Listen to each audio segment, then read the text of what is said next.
집은 있는데 돈은 없다. 이 말이 이렇게 많은 사람의 현실이 될 줄은 몇 년 전만 해도 상상하기 어려웠습니다. 하지만 지금 대한민국에서 이 문장은 과장이 아닙니다.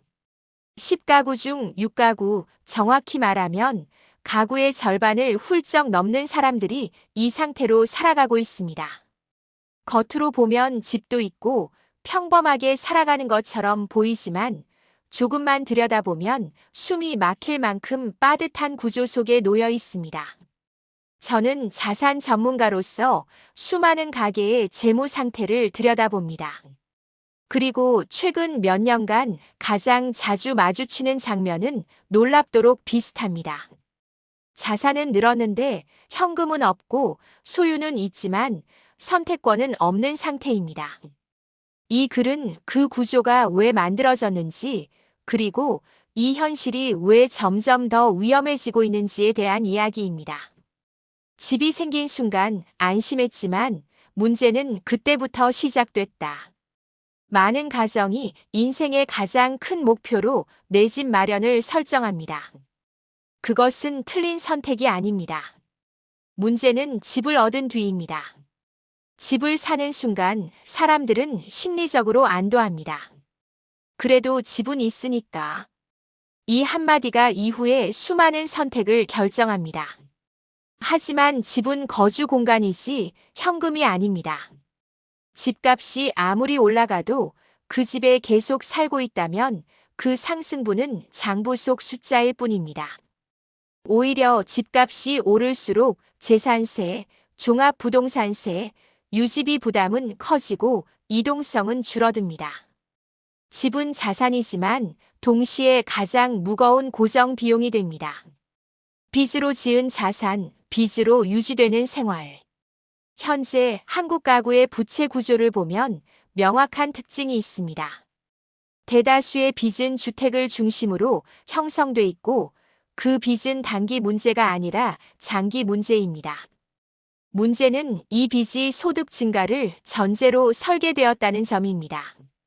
소득은 정체되거나 줄어드는데 이자는 꾸준히 나가고 생활비는 오릅니다. 이 구조에서 사람들은 점점 현금 흐름에 쫓기는 삶을 살게 됩니다.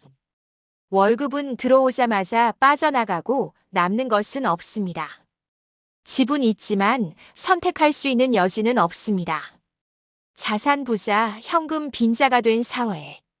지금의 현실을 가장 잘 설명하는 말이 바로 이것입니다. 자산 부자, 현금 빈자. 통계상 자산은 많아 보입니다. 하지만 그 자산의 상당 부분이 부동산에 묶여 있습니다. 현금성 자산은 턱없이 부족합니다. 이 상태에서는 작은 충격에도 삶이 크게 흔들립니다. 갑작스러운 실직, 질병, 금리 인상, 자녀 교육비 증가 같은 일이 생기면 바로 위기가 됩니다. 자산이 많다는 이유로 사회적 지원에서는 제외되고 현금이 없다는 이유로 현실에서는 버티기 힘든 상태. 이것이 지금 60% 가구가 겪고 있는 진짜 딜레마입니다. 집값이 오르면 괜찮아진다는 착각. 많은 사람들이 아직도 이렇게 믿습니다. 집값만 더 오르면 언젠가는 괜찮아질 거야. 하지만 이 생각은 매우 위험합니다. 집값 상승이 곧바로 삶의 질 향상으로 이어지지 않기 때문입니다. 집값이 오르면 세금과 부담이 함께 오르고 팔지 않는 한 생활은 바뀌지 않습니다. 오히려 집값이 높은 상태에서는 이사도 다운사이징도 쉽지 않습니다. 결국 사람들은 집을 지키기 위해 삶의 다른 부분을 포기하게 됩니다. 소비를 줄이고 여가를 포기하고 건강을 미루고 노후 준비를 뒤로 미룹니다. 집이 삶을 지켜주는 것이 아니라 삶이 집을 지키는 구조가 됩니다. 중산층이 가장 위험한 이유. 이 구조에서 가장 위험한 계층은 극빈층도 초고소득층도 아닙니다. 바로 중산층입니다. 집 한 채를 가지고 있고 소득은 평균 수준이지만 현금 여력이 없는 가정들입니다. 이들은 위기를 겪어도 도움을 받기 어렵고 자산이 있다는 이유로 더 큰 부담을 떠안습니다. 그리고 무엇보다 스스로를 그래도 괜찮은 편이라고 여기며 문제를 늦게 인식합니다. 이 늦음이 상황을 더 악화시킵니다. 노후에 폭발하는 문제. 지금의 문제는 당장 끝나지 않습니다.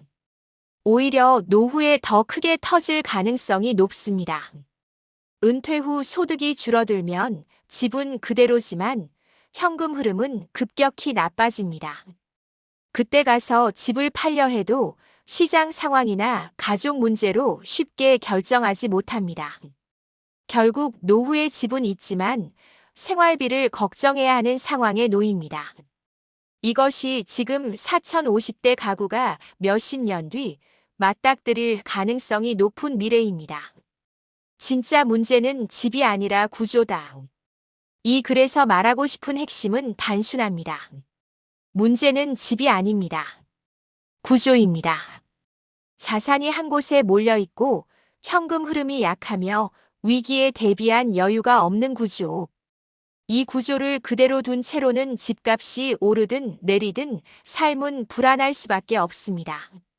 집은 있어도 돈이 없는 현실은 우연이 아닙니다. 수십 년간 누적된 선택의 결과입니다.